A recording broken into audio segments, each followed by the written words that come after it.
भारत माता की, भारत माता की, भारत माता की। महाराष्ट्र के लोकप्रिय मुख्यमंत्री एकनाथ शिंदे जी, केंद्रीय मंत्रिमंडल के मेरे साथी अनुराग ठाकुर, भारती पवार, निशित प्रामाणिक, महाराष्ट्र के डिप्टी सीएम देवेंद्र फडणवीस, अजित पवार जी, सरकार के अन्य मंत्रीगण, अन्य महानुभाव और मेरे युवा साथियों, आज का ये दिन भारत की युवा शक्ति का दिन है। ये दिन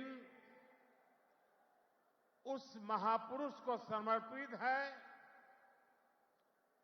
जिसने गुलामी के कालखंड में भारत को नई ऊर्जा से भर दिया था। ये मेरा सौभाग्य है कि स्वामी विवेकानंद की जयंती पर मैं आप सब नौजवानों के बीच नासिक में हूं। मैं आप सभी को राष्ट्रीय युवा दिवस की शुभकामनाएं देता हूं। आज ही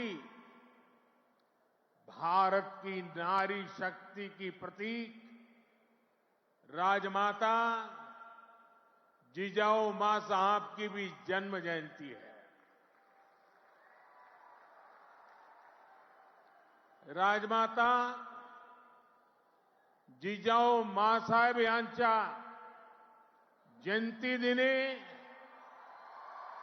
त्यांना वंदन करण्यासाठी मला महाराष्ट्राच्या वीरभूमीत येण्याची संधी मिळाली, याचा मला अतिशय आनंद आहे। मी त्यांना कोटी कोटी वंदन करतो।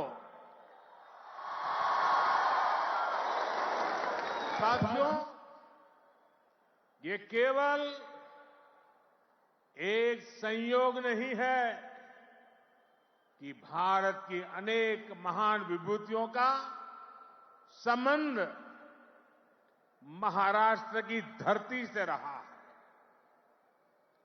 ये इस पुण्य भूमि का,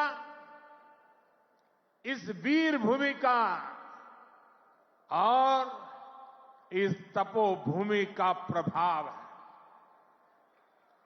इस धरती पर राजमाता जिजाऊ मां साहब जैसी मातृशक्ति ने छत्रपति शिवाजी महाराज जैसे महानायक को गढ़ा। इसी धरती ने देवी अहल्याबाई होलकर, रमाबाई अंबेडकर जैसी महान नारियां हमें दी। इसी धरती ने लोकमान्य तिलक, वीर सावरकर, आनंद कन्हेरे, दादा साहब पोटनीस, चाफेकर बंधु जैसे अनेक सपूत हमें दिए। नासिक पंचवटी की इस भूमि में प्रभु श्री राम ने काफी समय बिताया था। मैं आज इस भूमि को भी नमन करता हूं, श्रद्धापूर्वक प्रणाम करता हूं। मैंने आह्वान किया था कि जनवरी तक हम सभी 22 जनवरी तक हम सभी देश के तीर्थ स्थानों की, मंदिरों की साफ सफाई करें, स्वच्छता का अभियान चलाएं। आज मुझे कालाराम मंदिर में दर्शन करने का, मंदिर परिसर में सफाई करने का सौभाग्य मिला है।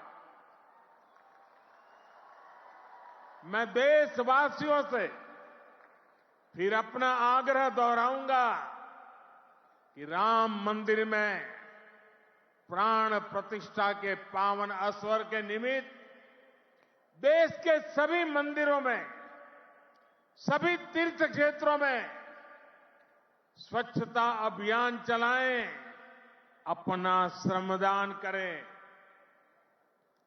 मेरे युवा साथियों, हमारे देश के ऋषियों, मुनियों, संतों से लेकर सामान्य मानवी तक सभी ने हमेशा युवा शक्ति को सर्वोपरि रखा है।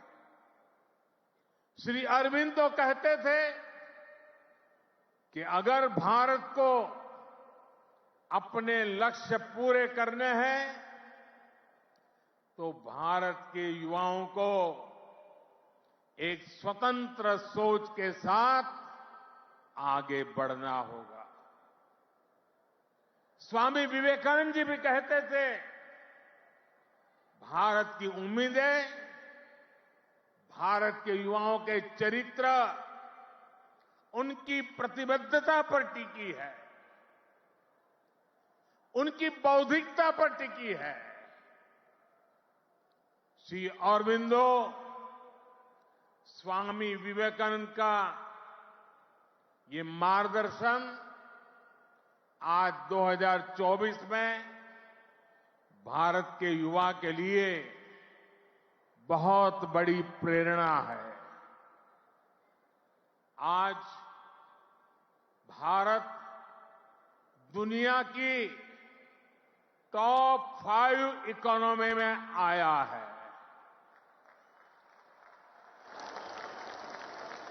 तो इसके पीछे भारत के युवाओं की ताकत है। आज भारत दुनिया के टॉप 3 स्टार्टअप इकोसिस्टम में आया है, तो इसके पीछे भारत के युवाओं की ताकत है। आज भारत एक से बढ़कर एक इनोवेशन कर रहा है। आज भारत रिकॉर्ड पेटेंट फाइल कर रहा है। आज भारत दुनिया का बड़ा मैन्युफैक्चरिंग हब बन रहा है। तो इसका आधार भारत के युवा है, भारत के युवाओं का सामर्थ्य है। साथियों, समय हर किसी को अपने जीवन काल में एक सुनहरा मौका जरूर देता है। भारत के युवाओं के लिए समय का वो सुनहरा मौका अभी है। अमृत काल का ये कालखंड है। आज आपके पास मौका है इतिहास बनाने का, इतिहास में अपना नाम दर्ज कराने का। आप याद करिए, आज भी हम सर एम विश्वेश्वरैया की याद में इंजीनियर्स डे मनाते हैं। उन्होंने 19वीं और 12वीं शताब्दी में अपना जो इंजीनियरिंग कौशल दिखाया, उसका आज भी मुकाबला मुश्किल है। आज भी हम मेजर ध्यानचंद को याद करते हैं। उन्होंने हॉकी की स्टिक से जो जादू दिखाया, वो आज तक लोग भूल नहीं पाए। आज भी हम भगत सिंह, चंद्रशेखर आजाद, बटुकेश्वर दत्त जैसे अनगिनत क्रांतिकारियों को याद करते हैं। उन्होंने अपने पराक्रम से अंग्रेजों को पस्त करके रख दिया था। आज हम महाराष्ट्र की वीर भूमि पर हैं। आज भी हम सभी महात्मा फुले, सावित्रीबाई फुले को इसलिए याद कर रहे हैं क्योंकि उन्होंने शिक्षा को सामाजिक सशक्तिकरण का एक माध्यम बनाया। आजादी के पहले के कालखंड में ऐसे सभी महान व्यक्तित्वों ने देश के लिए काम किया। वो जिए तो देश के लिए, वो जूझे तो देश के लिए, उन्होंने सपने संजोए तो देश के लिए, उन्होंने संकल्प किए तो देश के लिए, और उन्होंने देश को नई दिशा दिखाई। अब अमृत काल के इस कालखंड में आज वो दायित्व आप सभी मेरे युवा साथियों के कंधों पर है। अब आपको अमृत काल में भारत को एक नई ऊंचाई पर ले जाना। आप ऐसा काम करिए कि अगली शताब्दी में उस वक्त की पीढ़ी आपको याद करे, आपके पराक्रम को याद करे। आप अपने नाम को भारत और पूरी दुनिया में, दुनिया के इतिहास में स्वर्ण अक्षरों में लिख सकते हैं। इसलिए मैं आपको 21वीं सदी के भारत की सबसे सौभाग्यशाली पीढ़ी मानता हूं। मैं जानता हूं आप ये कर सकते हैं। भारत के युवा ये लक्ष्य हासिल कर सकते हैं। मेरा सबसे ज्यादा भरोसा आप सभी पर है, भारत के युवाओं पर है। मैं मेरा युवा भारत संगठन से जिस तेजी के साथ देश के कोने कोने में युवा जुड़ रहे हैं, उससे भी बहुत उत्साहित हूं। मेरा युवा भारत, माय भारत संगठन की स्थापना के बाद ये पहला युवा दिवस है। अभी संगठन को बने 75 दिन भी पूरे नहीं हुए हैं और 1 करोड़ 10 लाख के आसपास युवा इसमें अपना नाम रजिस्टर करा चुके हैं। मुझे विश्वास है आपका सामर्थ्य, आपका सेवा भाव देश को, समाज को नई ऊंचाई पर ले जाएगा। आपका प्रयास, आपका परिश्रम युवा भारत की शक्ति का पूरी दुनिया में परचम लहराएगा। मैं माय भारत संगठन में रजिस्टर कराने वाले सभी युवाओं का आज विशेष अभिनंदन करता हूं। और मैं देख रहा हूं माय भारत में रजिस्ट्रेशन में हमारे युवा और हमारी युवतियां दोनों के बीच में कंपटीशन चलती है, कौन ज्यादा रजिस्ट्री करवाए। कभी युवक आगे निकल जाते हैं, कभी युवतियां आगे निकल जाती हैं। बड़ी जोरों की स्पर्धा चल रही है। साथियों, हमारी सरकार को अब 10 साल हो रहे हैं। इन 10 वर्षों में हमने पूरा प्रयास किया है कि युवाओं को खुला आसमान दे, युवाओं के सामने आने वाली हर रुकावट को दूर करे। आज चाहे शिक्षा हो, रोजगार हो, एंटरप्रेन्योरशिप या इमर्जिंग सेक्टर्स हो, स्टार्टअप्स हो, स्किल्स या स्पोर्ट्स हो, देश के युवाओं को सपोर्ट करने के लिए हर क्षेत्र में एक आधुनिक डायनेमिक इकोसिस्टम तैयार हो रहा है।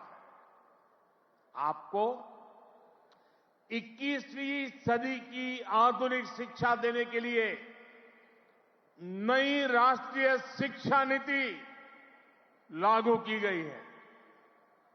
युवाओं के लिए अब देश में आधुनिक स्किलिंग इकोसिस्टम भी तैयार हो रहा है। हाथ के हुनर से कमाल करने वाले नौजवानों की मदद के लिए पीएम विश्वकर्मा योजना शुरू की गई है। पीएम कौशल विकास योजना की मदद से करोड़ों युवाओं को स्किल से जोड़ा गया है। देश में नए आईआईटी, नए एनआईटी लगातार खुलते जा रहे हैं। आज पूरी दुनिया भारत को एक स्किल्ड फोर्स के रूप में देख रही है। विदेश में हमारे युवा अपना कौशल दिखाया पाए, इसके लिए सरकार विदेश जाने वाले युवाओं को ट्रेनिंग भी दे रही है। France, Germany, UK, Australia, Italy, Austria जैसे अनेक देशों के साथ सरकार ने जो मोबिलिटी समझौते किए हैं, उसका बड़ा लाभ हमारे युवाओं को मिलेगा। साथियों, युवाओं के लिए नए अवसरों का आसमान खोला जाए। सरकार इसके लिए हर क्षेत्र में पूरी शक्ति से काम कर रही है। देश में ड्रोन सेक्टर के लिए नियम सरल बनाए गए हैं। सरकार आज एनिमेशन, विजुअल इफेक्ट्स, गेमिंग और कॉमिक सेक्टर्स को प्रमोट कर रही है। एटॉमिक सेक्टर, स्पेस और मैपिंग सेक्टर को भी खोला गया है। आज हर क्षेत्र में पिछली सरकारों से 2 गुनी, 3 गुनी रफ्तार से काम किया जा रहा है। ये जो बड़े बड़े हाईवे बन रहे हैं, वो किसके लिए है? आपके लिए, भारत के युवाओं के लिए। ये जो नई नई वंदे भारत ट्रेनें चल रही है, वो किसकी सहूलियत के लिए? आपके लिए, भारत के युवाओं के लिए। हमारे लोग विदेश जाते थे, वहां के पोर्ट, वहां के एयरपोर्ट देखकर सोचते थे कि भारत में ऐसा कब होगा। आज भारत के एयरपोर्ट्स दुनिया के बड़े से बड़े एयरपोर्ट का मुकाबला कर रहे हैं। कोरोना के समय आपने देखा है, विदेशों में वैक्सीन के सर्टिफिकेट के नाम पर कागज थमाया जाता है। ये भारत है जिसने हर भारतवासी को वैक्सीन लगाने के बाद डिजिटल सर्टिफिकेट दिया। आज दुनिया के कितने ही बड़े देश हैं जहां पर लोग मोबाइल डेटा इस्तेमाल करने से पहले 100 बार सोचते हैं। वहीं आप भारत के युवा हैं जो इतना सस्ता मोबाइल डेटा इस्तेमाल कर रहे हैं कि दुनिया के लोगों के लिए अजूबा है, कल्पना से परे है। साथियों, आज देश का मिजाज भी युवा है और देश का अंदाज भी युवा है। और जो युवा होता है वो पीछे नहीं छोड़ता, पीछे नहीं चलता, वो स्वयं लीड करता है। इसलिए आज टेक्नोलॉजी की फील्ड में भी भारत फ्रंट से लीड कर रहा है। चंद्रयान और आदित्य L1 उसकी सफलता हमारी आंखों के सामने है। Made in India INS Vikrant जब समंदर की लहरों से टकराता है तो हम सभी का सीना चौड़ा हो जाता है। जब लाल किले से मेड इन इंडिया तोप गरजती है तो देश में एक नई चेतना जग जाती है। जब भारत में बना फाइटर प्लेन तेजस आसमान की ऊंचाई नापता है तो हम गर्व से भर जाते हैं। आज भारत में बड़े बड़े मॉल से लेकर छोटी छोटी दुकान तक हर तरफ UPI का इस्तेमाल हो रहा है और दुनिया हैरान है। अमृतकाल का आरंभ गौरव से भरा हुआ है। अब आप युवाओं को इस अमृत काल में इससे भी आगे लेकर जाना है, विकसित राष्ट्र बनाना है। साथियों, आपके लिए ये समय सपनों को विस्तार देने का समय है। अब हमें केवल समस्याओं के समाधान नहीं खोजने हैं, हमें केवल चुनौतियों पर विजय नहीं पानी है, हमें खुद अपने लिए नए चैलेंजेस तय करने होंगे। हमने 5 ट्रिलियन इकोनॉमी का लक्ष्य सामने रखा है। हमें दुनिया की तीसरी सबसे बड़ी अर्थव्यवस्था बनना है। हमें आत्मनिर्भर भारत अभियान के सपने को सिद्धि देनी है। हमें सर्विसेज और IT सेक्टर की तरह भारत को विश्व का मैन्युफैक्चरिंग हब भी बनाना है। इन आकांक्षाओं के साथ साथ भविष्य के प्रति हमारी जिम्मेदारियां भी है। जलवायु परिवर्तन की चुनौती हो, प्राकृतिक खेती को बढ़ावा देना हो, हमें लक्ष्य बनाकर तय समय में इन्हें प्राप्त करना है। साथियों, अमृतकाल की आज की युवा पीढ़ी पर मेरे विश्वास की एक और वजह है और वो खास वजह है। इस कालखंड में देश में वो युवा पीढ़ी तैयार हो रही है जो गुलामी के दबाव और प्रभाव से पूरी तरह मुक्त है। इस पीढ़ी का युवा खुलकर कह रहा है, विकास भी और विरासत भी। ये लोग आयुर्वेद तो हमारे देश में योग हो या आयुर्वेद हो, हमेशा भारत के लिए एक पहचान के रूप में रहा है। लेकिन आजादी के बाद इन्हें ऐसे ही भुला दिया गया। आज दुनिया इन्हें स्वीकार कर रही है। आज भारत का युवा योग आयुर्वेद का ब्रांड एम्बेसडर बन रहा है। साथियों, आप अपने दादा दादी, अपने नाना नानी से पूछिएगा, वो आपको बताएंगे कि उनके दौर में रसोई में बाजरे की रोटी, कोदो, कुटकी, रागी, ज्वार यही तो हुआ करता था। लेकिन गुलामी की मानसिकता में इस अन्न को गरीबी के साथ जोड़ दिया गया, इन्हें रसोई से बाहर कर दिया गया। आज यही अन्न मिलेट्स के रूप में, सुपर फूड के रूप में वापस रसोई में पहुंच रहे हैं।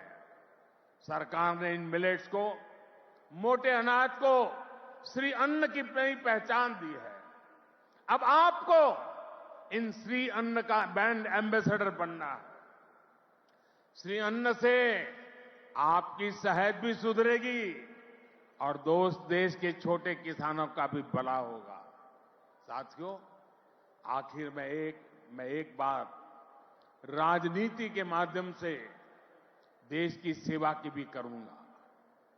मैं जब भी ग्लोबल लीडर्स या इनोवेटर से मिलता हूं तो उनमें मुझे एक अद्भुत आशा दिखती है। इस आशा की, इस आकांक्षा की एक वजह है डेमोक्रेसी, लोकतंत्र। भारत मदर ऑफ डेमोक्रेसी है, लोकतंत्र की जननी है। लोकतंत्र में युवाओं की भागीदारी जितनी अधिक होगी, राष्ट्र का भविष्य उतना ही बेहतर होगा। इस भागीदारी के कई तरीके हैं। अगर आप सक्रिय राजनीति में आते हैं तो आप परिवारवाद की राजनीति के प्रभाव को उतना ही कम करेंगे। आप जानते हैं कि परिवारवाद की राजनीति ने देश का कितना नुकसान किया है। लोकतंत्र में भागीदारी का एक और महत्वपूर्ण तरीका है कि आप अपनी राय वोट के जरिए जाहिर करें। आप में से बहुत से लोग ऐसे होंगे जो इस बार जीवन में पहली बार वोट डालेंगे। फर्स्ट टाइम वोटर्स हमारे लोकतंत्र में नई ऊर्जा और शक्ति ला सकते हैं। इसलिए वोट करने के लिए आपका नाम लिस्ट में आए, इसके लिए जल्दी से जल्दी सारी प्रक्रिया पूरी कर लीजिए। आपके पॉलिटिकल व्यूज से ज्यादा जरूरी है कि आप देश के भविष्य के लिए अपना वोट डालते हैं, अपनी भागीदारी कराते हैं। साथियों, अगले 25 वर्षों का ये अमृतकाल आपके लिए कर्तव्य काल भी है। जब आप अपने कर्तव्यों को सर्वोपरि रखेंगे तो समाज भी आगे बढ़ेगा, देश भी आगे बढ़ेगा। इसलिए आपको कुछ सूत्र याद रखने होंगे। जितना हो सके आप लोकल को, स्थानीय प्रोडक्ट को प्रमोट करिए। मेड इन इंडिया प्रोडक्ट का ही इस्तेमाल करिए। किसी भी तरह की ड्रग्स और नशे की लत से बिल्कुल दूर रहिए। इन्हें अपने जीवन से दूर रखिए। और माताओं, बहनों, बेटियों के नाम अपशब्दों का, गालियों का इस्तेमाल करने का जो चलन है, उसके खिलाफ आवाज उठाइए, इसे बंद करवाइए। मैंने लाल किले से भी इसका आग्रह किया था, आज फिर से दोहरा रहा। साथियों, मुझे विश्वास है आप सब, हमारे देश का एक एक युवा अपने हर दायित्व को पूरी निष्ठा और सामर्थ्य से पूरा करेगा। सशक्त, समर्थ और सक्षम भारत के स्वप्न की सिद्धि का जो दीप हमने जलाया है, वो इसी अमृतकाल में अमर ज्योति बनकर विश्व को प्रदीप्त करेगा। इसी संकल्प के साथ आप सभी का बहुत बहुत धन्यवाद।